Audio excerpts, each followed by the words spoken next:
देश की सबसे बड़ी पार्टी भारतीय जनता पार्टी आज सरदार शहर से पूर्व विधायक रहे अशोक पिंचा को उनका नैतिक दायित्व याद दिला रही है। उनको याद दिला रही है कि आप भाजपा के पुराने कार्यकर्ता रहे हो, वरिष्ठ नेता हो, इसके अलावा भारतीय जनता पार्टी की टिकट से जीतकर आप विधायक रह चुके हो।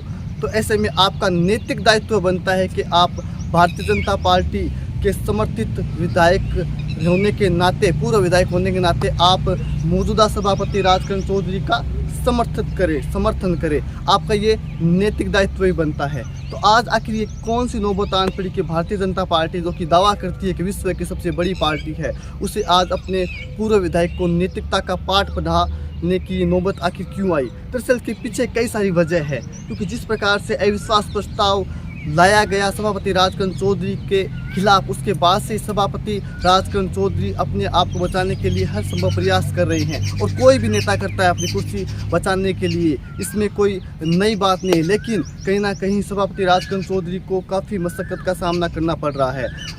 इसके अलावा यदि सभापति राजकरण चौधरी की कुर्सी जाती है तो कहीं ना कहीं बड़े स्तर पर, प्रदेश स्तर पर भारतीय जनता पार्टी की किरकिरी है वो हो जाएगी। कांग्रेस इसे बड़ा मुद्दा बनाएगी और बड़ी हार कहीं ना कहीं कांग्रेस इसे भारतीय जनता पार्टी की बनाएगी। अब ये सिर्फ मुद्दा सरदार शहर का ही नहीं रह गया है, अब ये मुद्दा प्रदेश स्तर के लिए बनता हुआ दिखाई दे रहा है। जैसे सभापति राजकरण चौधरी कुर्सी से हटते हैं, उसी के साथ ही कांग्रेस है वो भाजपा पर इस मुद्दे को लेकर हमलावर हो जाएगी। और सबसे ज़्यादा निशाना यदि किसी पर लगाया जाएगा तो वो पूर्व उपनेता प्रतिपक्ष राजेंद्र राठौड़ पर निशाना लगाया जाएगा। ऐसे में भारतीय जनता पार्टी है वो इस पूरे मुद्दे की गंभीरता को समझती है और यही वजह है कि आज पूरी भारतीय जनता पार्टी है वो राजकरण चौधरी के पीछे खड़ी हुई नज़र आती है।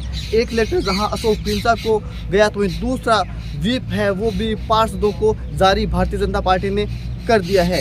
तमाम जो भारतीय जनता पार्टी की टिकट पर जीत के पार्षद आए थे उनको व्हिप जारी कर ये निर्देशित किया गया है कि जिस दिन मतदान हो, जिस दिन अविश्वास प्रस्ताव पर मतदान हो, यानी कि 27 तारीख को जिस दिन उच्च अधिकारियों के सामने इस पूरी प्रक्रिया की जाए, उस दिन आप राजकरण चौधरी का समर्थन करें। ऐसे में व्हिप जारी भी भारतीय जनता पार्टी की ओर से कर दिया है। इससे ये साफ जाहिर हो जाता है कि पूरी भारतीय जनता पार्टी है वो अब कांग्रेस को हराने के लिए यहाँ पर राजकरण चौधरी के साथ खड़ी हुई नज़र आ रही है।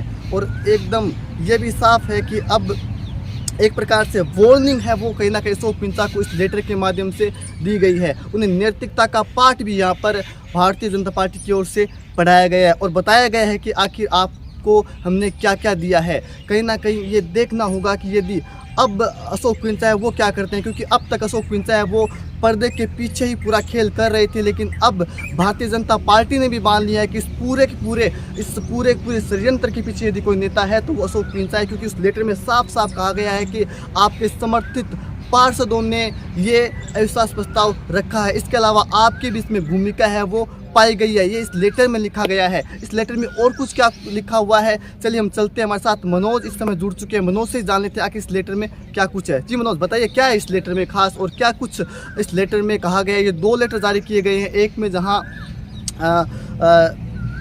अशोक पिंचा को लेकर ये लेटर जारी किया गया है, एक प्रकार से वार्निंग अलार्म है अशोक पिंचा के लिए, दूसरी और व्हिप जारी किया गया है। क्या आखिर इसमें खास? जी देखिए गजेंद्र, मैं आपको बता दूं, जैसा कि आपने पूछा कि आज जो लेटर वायरल हो रहे हैं, जो अशोक पिंचा और जो अशोक पिंचा के समर्थन में जो 14 पार्षद है उनको मिले हैं, उनमें क्या कुछ लिखा गया है मैं आपको बता दूं। ये भारतीय जनता पार्टी के प्रदेश महामंत्री है जितेंद्र गोठवाल, उनकी ओर से ये लेटर है वो दिए गए हैं। जिस लेटर में लिखा गया है, अशोक पिंचा को जो लेटर मिला है उसमें ये लिखा गया है कि यह तो आपको जानकारी है कि सरदार शहर नगर परिषद के अध्यक्ष राजकरण चौधरी के विरुद्ध कुछ पार्षदों ने अविश्वास प्रस्ताव समक्ष अधिकारियों के समक्ष प्रस्तुत किया है। भारतीय जनता पार्टी राजस्थान की ओर से आपको यह भी सूचित कर रहा हूं कि राजकरण चौधरी अध्यक्ष नगर परिषद सरदार शहर भाजपा के सदस्य हैं। भारतीय जनता पार्टी राजस्थान को इस बात की विश्वस्त जानकारी प्राप्त हुई है कि अविश्वास प्रस्ताव का समर्थन करने वाले पार्षदों में आपके समर्थक पार्षद भी है। उनको यह लिखा गया है, अशोक पिंचा को यह लिखा गया है कि आपके जो समर्थित पार्षद है वो उस विश्वास प्रस्ताव में जिन्होंने हस्ताक्षर किए थे उन अशोक पिंचा के जो समर्थित पार्षद हैं वो भी उनमें शामिल है, ऐसा इस लेटर में लिखा गया है। और आगे लिखा गया है कि एवं उक्त प्रस्ताव आपके निर्देशन पर प्रस्तुत किया गया है। ये भी लिखा गया है गजेंद्र की जो प्रस्ताव है उसका जो मुख्य किरदार है वो अशोक पिंचा ने निभाया है, उनके कहने पर ये प्रस्ताव है वो प्रस्तुत किया गया है। आगे लिखा गया है कि उक्त प्रस्ताव पर दिनांक 27 जून 2025 को पार्षदों तथा सक्षम अधिकारियों की उपस्थिति में नियमानुसार विचार विमर्श प्रक्रिया के तहत किया जाएगा। आवश्यकता होने पर सक्षम अधिकारियों द्वारा अविश्वास प्रस्ताव के पक्ष एवं विपक्ष में मतदान करवाया जाएगा। भारतीय जनता पार्टी राजस्थान के पास यह भी प्रमाणिक सूचना प्राप्त हुई है कि आप अविश्वास प्रस्ताव का समर्थन करने वालों आपके कुछ पार्षदों को अविश्वास प्रस्ताव के पक्ष में मतदान करने के लिए प्रेरित कर रहे हैं। अशोक पिंचा को ये बातें इस लेटर में लिखी गई है और लिखा गया है कि आपका यह कृत्य भारतीय जनता पार्टी के संविधान में वर्णित अनुशासनहीनता की परिभाषा में आता है। इसके आगे लिखा गया है कि चूंकि आप भारतीय जनता पार्टी के सदस्य व वरिष्ठ नेता हैं, आप भाजपा के टिकट पर निर्वाचित विधायक भी रहे हैं, अतः आपका नैतिक कर्तव्य बनता है कि आप अपने समस्त परिचय व प्रभाव का नियमानुसार उपयोग कर उनके समर्थित पार्षदों को समझाकर अविश्वास प्रस्ताव को खारिज करवाए। ये इस सब कुछ है वो इस लेटर में लिखा गया गजेंद्र। इसके अलावा जो एक और जो लेटर जो पार्षदों को मिला है वीप जिसको अपन बोल सकते हैं वो उनको दिया गया है। इसमें ये लिखा गया है कि आपकी जानकारी में यह तो है ही कि सदाशहर नगर परिषद के अध्यक्ष राजकर्ण चौधरी के विरुद्ध कुछ पार्षदों ने अविश्वास प्रस्ताव समक्ष अधिकारियों के समक्ष प्रस्तुत किया है। भारतीय जनता पार्टी राजस्थान की ओर से आपको यह सूचित कर रहा हूं कि राजकर्ण चौधरी सदाशहर नगर परिषद अध्यक्ष भाजपा के सदस्य हैं। आपको भारतीय जनता पार्टी की ओर से व्हीप जारी कर आदेश दिया जाता है कि आप राजकर्ण चौधरी के विरुद्ध प्रस्तुत अविश्वास प्रस्ताव का सदन में मतदान के समय विरोध करेंगे। उनको ये कहा गया है कि जब भी मतदान हो उस समय आपको मतदान का विरोध करना है। राजकर्ण चौधरी के खिलाफ अगर कोई मतदान होता है तो उसका विरोध करना है। एवं इसके गजेंद्र का बता दूँ आगे लिखा गया है कि सदन में अविश्वास प्रस्ताव के समर्थन में मतदान करने के कृत्य को अनुशासनहीनता मानी जाएगी और भारतीय जनता पार्टी आपके विरुद्ध कठोरतम कार्रवाई करेगी। आशा है नगर परिषद सदाशहर के बैठक में उपस्थित होकर उपरोक्त अविश्वास प्रस्ताव को विरोध कर उसे पारित न होने दे। ये सब है वो जो पार्षदों को जो लेटर मिला है वो उसमें लिखा गया है। जी गजेंद्र।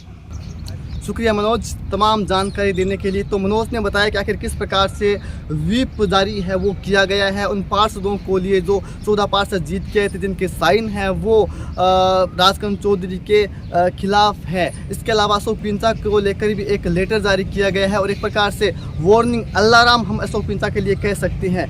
यदि मौजूदा स्थिति में यदि अविश्वास प्रस्ताव पास हो जाता है, यदि राजकर्ण चौधरी अपनी कुर्सी गंवा बैठते हैं तो इसका खामियाजा कहीं ना कहीं अशोक पिंचा को भी भुगतना पड़ सकता है। तो साफ तौर पर कहा गया है कि यदि राजकर्ण चौधरी हारते हैं तो ये अनुशासनहीनता मानी जाएगी। उन पार्षदों को भी कहा गया है यदि आप पार्टी लाइन के खिलाफ जाते हैं तो उससे अनुशासनहीनता मानी जाएगी, पार्टी के खिलाफ अनुशासनहीनता मानी जाएगी। तो अब देखना होगा कि आखिर भारतीय जनता पार्टी का अगला कदम क्या होता है, क्योंकि जिस प्रकार से लेटर जारी किए गए उससे साफ हो जाता है कि पूरी भारतीय जनता पार्टी का आशीर्वाद वर्तमान में राजकर्ण चौधरी को मिल रहा है, क्योंकि सभापति राजकर्ण चौधरी वो भारतीय जनता पार्टी के वर्तमान में नेता हैं, सदस्य हैं, कार्यकर्ता है।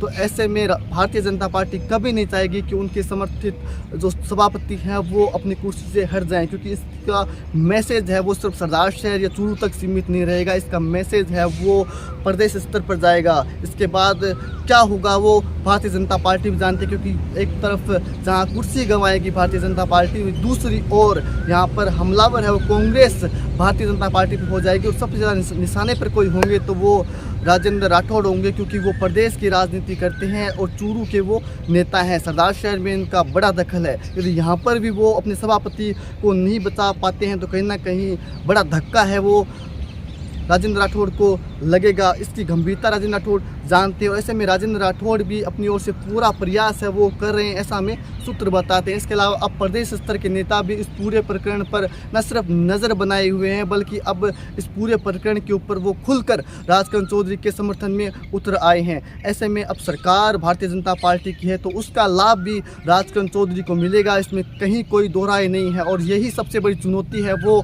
अनिल शर्मा खेमे के लिए है, यही सबसे बड़ी चुनौती है वो उन 14 पार्षदों के लिए, क्योंकि मौजूदा सरकार भारतीय जनता पार्टी की है तो उनको कहीं ना कहीं ये एक बड़ी बाधा को पार करना होगा। यदि सभापति राजकरण चौधरी को हटाना है तो किस प्रकार से वो सरकार से लड़ेगी ये भी देखना होगा। यदि ये अपनी चुनौती में पार पा जाते हैं तो एक प्रकार से चमत्कार ही होगा, क्योंकि सरकार के खिलाफ लड़ना कोई छोटी बात नहीं होती है, बड़ा इसमें जोखिम होता है सरकार के खिलाफ जाना। यदि सभापति राजकरण चौधरी की कुर्सी चली जाती है तो निश्चित रूप से उन 14 पार्षदों की जीत होगी, लेकिन हाल फिलहाल में ऐसा होता हुआ दिखाई नहीं पड़ता है।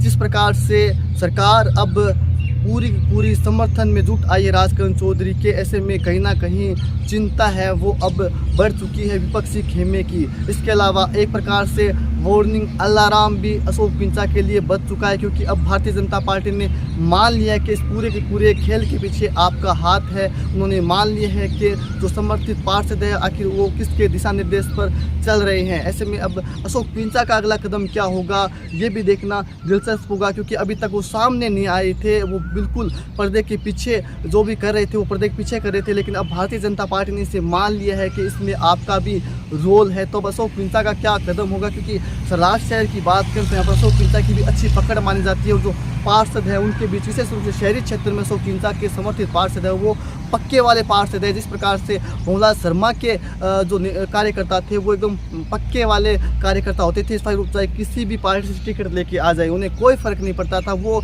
उनका चेहरा, उनका सिंबल, उनका नेता सिर्फ एक ही होता था, भंवरलाल शर्मा। उसी प्रकार से जो अशोक पिंचा के कार्यकर्ता है वो भी अशोक पिंचा के मजबूती वाले कार्यकर्ता है। तो अब देखना होगा कि आखिर अशोक पिंचा का अगला कदम क्या होता है, क्या उनका जवाब रहता है या फिर आगे पार्टी क्या करती है, क्योंकि मुझे लगता नहीं है कि इस पूरे प्रकरण में जो 14 पार्षद उनमें से कुछ पार्षद ज़रूर जहाँ तक मुझे सूचना है कि वो अब उस कहीं ना कहीं वो फंसते हुए नज़र आ रहे हैं पूरे प्रकरण में, क्योंकि उनके सामने दोहरी चुनौती, क्योंकि आने वाले समय में अब चुनाव भी बहुत ज़्यादा दूर नहीं है। तो ऐसे में उनको भी भाजपा का सिंबल चाहिए होगा, तो वो क्या करेंगे, क्योंकि यदि अशोक पिंचा पावर में रहते तो निश्चित रूप से वो उनको टिकट मिलेगी, इसमें कोई दो राय नहीं है। यदि उनका पावर चला जाता है तो उनके सामने बड़ी दुविधा होगी। तो ये कहीं ना कहीं अशोक पिंचा भी जानते होंगे कि मेरे जो समर्थित कार्यकर्ता हैं, जो पार्षद है, उनकी ज़मीन है वो मजबूत रहे, क्योंकि उनकी ज़मीन मजबूत रहेगी तो स्वतः ही अशोक पिंचा मजबूत रहेंगे। इसके अलावा कांग्रेस की ओर से बात करें तो कांग्रेस है वो एकजुट नज़र आ रही है। कांग्रेस में जिस प्रकार से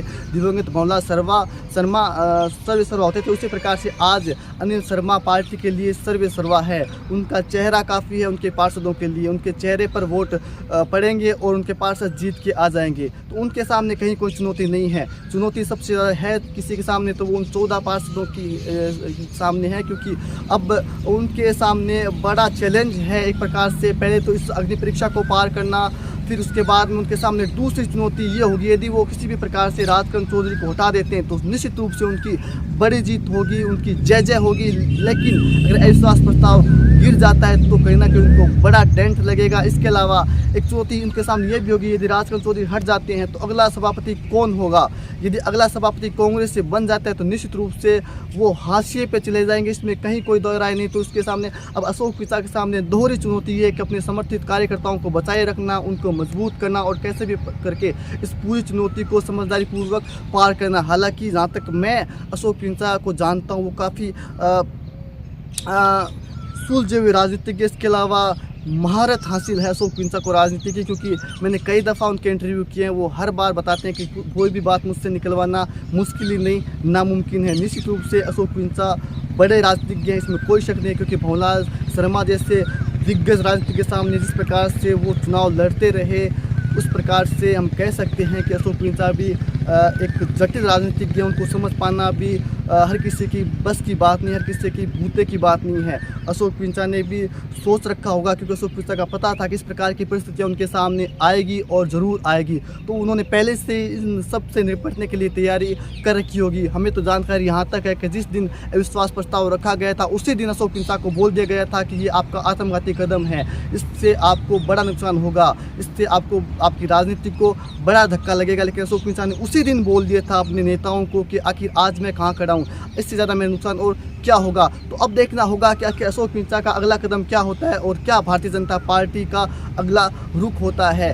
अब ये बैलेंस बिठाना भी कहीं ना कहीं दिलचस्प होगा। लेकिन आज की घड़ी में मैं बताऊं आपको कि राजकंद चौधरी के हाथों में, दोनों ही हाथों में लड्डू है। यदि सभापति राजकंद चौधरी अपनी कुर्सी गंवा भी देते हैं तो कहीं ना कहीं सहानुभूति है वो उनके पास रहेगी, और सहानुभूति के चलते हमने देखा है किस प्रकार से सरकारें बदल जाती है, किस प्रकार सत्ता में सरकारें लौट आती है। सहानुभूति देश में सबसे बड़ी ताकत होती है। एक मौक़ों पर आप विकास के नाम पर वोट ना पड़े, लेकिन सहानुभूति के नाम पर वोट पड़ते हैं। सहानुभूति सबसे बड़ी होती है। तो आज की घड़ी में राजकंद चौधरी है, उनके हाथों में, दोनों हाथों में लड्डू हैं। एक और यदि वो जीत जाते हैं तो कहीं ना कहीं वो सभापति की कुर्सी पर रहेंगे, यदि वो हार जाते हैं तो सहानुभूति के सारे वो अपनी बेतरनी पार कर जाएंगे।